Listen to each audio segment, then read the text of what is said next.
வணக்கம். இது கள்ளிப்பாடி சேதுபதியின் குரல். கடந்த சில தினங்களாகவே தமிழகத்தில் இருக்கக்கூடிய சமூக ஊடகங்கள் மற்றும் முன்னணி ஊடகங்கள்ல நாம் பெரிதுமா பார்க்கக்கூடிய ஒரு செய்தி அதிமுக பாமக கூட்டணி என்பது குறித்து தான். சில ஊடகங்கள்ல கூட்டணியே உறுதியாகி விட்டதுன்னு போடுறாங்க. சில ஊடகங்கள்ல மருத்துவர் ஐயா அவர்கள் எடப்பாடி பழனிசாமி அவர்களுக்கு தூதி விட்டார்னு சொல்றாங்க.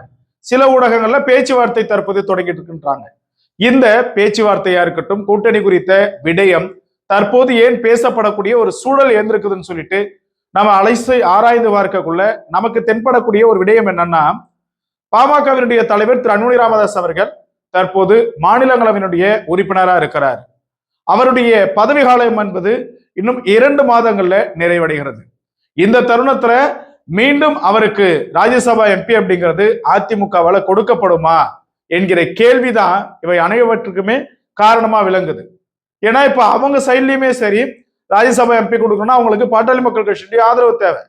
இப்ப திரு அன்புமணி ராமதாஸ் அவர்கள் ராஜ்யசபா எம்பி கொடுக்கணும்னா 34 எம்எல்ஏக்கள் அவருக்கு வாக்களிக்கணும், அவர்கள் ஆதரவு தெரிவிக்கணும். இப்ப 2 விஷயம் என்னன்னா, தேமுதிக அவங்க கூட்டணிக்குள்ள இருக்கிறாங்க. தேமுதிகவுக்கு ராஜ்யசபா எம்பி சீட் வேணும்னு சொல்லிட்டு அம்மையார் திரு பிரேமலதா அவர்கள் முன்னாடியே சொல்லியிருந்தாங்க. இப்போ பாட்டாளி மக்கள் கட்சியுடைய தலைவர் பதவி தலைவரினுடைய அந்த மெம்பர் ஆஃப் பார்லிமெண்ட் என்கிற பதவி முடியுது. இவங்களுக்கு ஆதரவு தருவாங்களா, இவர்களுக்கு ஆதரவு தருவாங்களா அப்படின்றதுதான் 2 சைடுமே ஒரு பெரிய கொஸ்டின் மார்க். தேமுதிகவுக்கு கொடுத்து விட்டால் அப்போ தேமுதிகவே நம்மளுடைய கூட்டணிக்குள்ள போதும் என்கிற சூழல் மாதிரியும், பாமகவுக்கு கொடுத்து விட்டா தேமுதிக வேணாம் என்கிற சூழல் மாதிரியும் தான் பலரும் விவாதம் செய்யறாங்க. உள்ளபடியே நடந்த ஒரு விடயம் என்னன்னா, அதிமுகவில் இருக்கக்கூடிய மிக முக்கியமான முன்னாள் அமைச்சர்கள், இந்நாள் சட்டமன்ற உறுப்பினர்கள் சொல்றது என்னன்னா, தேமுதிக நம்ம கூட இருக்கட்டும், கூட்டணியில வேணா அவங்க இருக்கட்டும், ஆனா அவங்களுக்கு நம்ம அதை கொடுக்கறது தேவையற்றது. காரணம் என்னன்னா, அவங்க சைட்ல எம்எல்ஏக்கள் கிடையாது. இப்ப பாமகன்னு எடுத்துட்டோம்னா கூட 5 எம்எல்ஏக்கள் இருக்கிறாங்க. நமக்கு இன்னொரு ராஜ்யசபா எம்பி வாங்குறதுக்கு அவர்களுடைய ஆதரவு என்பது தேவைப்படும். அதையும் தாண்டி தேர்தல் களத்துல நாம நின்று வெற்றி பெற வேண்டும் என்றால், வென்று காட்ட வேண்டும் என்றால், பாட்டாளி மக்கள் கட்சியினுடைய ஆதரவு என்பது நமக்கு அவசியமான ஒன்று. ஆகவே அவர்களோடு நாம் ஆதரவு தெரிவித்து இணைவது சால சிறந்ததா இருக்கும் சொல்லிட்டு அவங்க சைட்ல சொல்லியிருக்கிறாங்க. இது குறித்து பலரும் பேச தொடங்கியதற்கு பின்பாதான் திரு ஜி.கே. மணி அவர்கள் எடப்பாடி பழனிசாமி அவர்களை போய் சந்திச்சார். அதுல ஒரு செய்தி என்ன அப்படின்னா, எடப்பாடி பழனிசாமி அவர்களை கூட்டணிக்காக தான் போயிட்டு திரு ஜி.கே. மணி அவர்களும் இன்னும் பிறர்களும் போனாங்க, சந்திச்சாங்க. அன்புமணி ராமதாஸ் அவர்களுக்கு ராஜ்யசபா எம்பி பதவி கேட்கறதுக்காக தான் போனாங்க, சீட்டு கேட்கறதுக்காக தான் போனாங்கன்ற மாதிரியான சில விஷயங்களை ஊடகங்கள்ல பேசினாங்க. உண்மையிலே நடந்தது என்ன?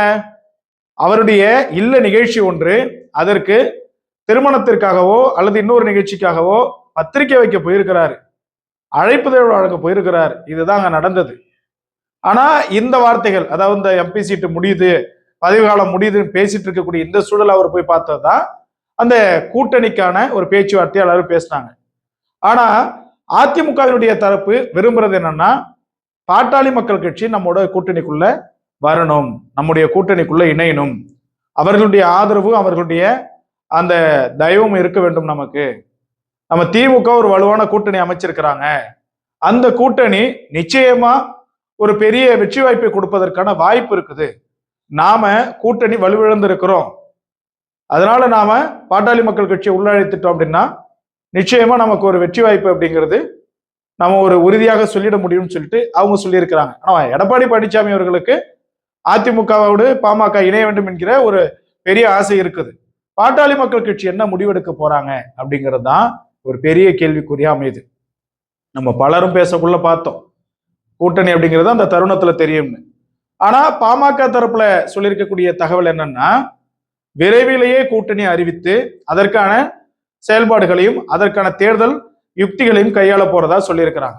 முன்னாடி மாதிரி ஒரு வாரத்திற்கு முன்பாகவோ 2 நாட்களுக்கு முன்பாகவோ இல்லாம இப்போ ஒரு வெளிப்படையா சொல்லணும் அப்படின்னாக்க, ஒரு குறிப்பிட்ட மாதங்களுக்குள்ளேயே, இன்னொரு 4-5 மாதங்களுக்குள்ளேயே அந்த கூட்டணி குறித்த தகவல் வெளியாகலாம் என்கிற தகவல் வந்திருக்குது.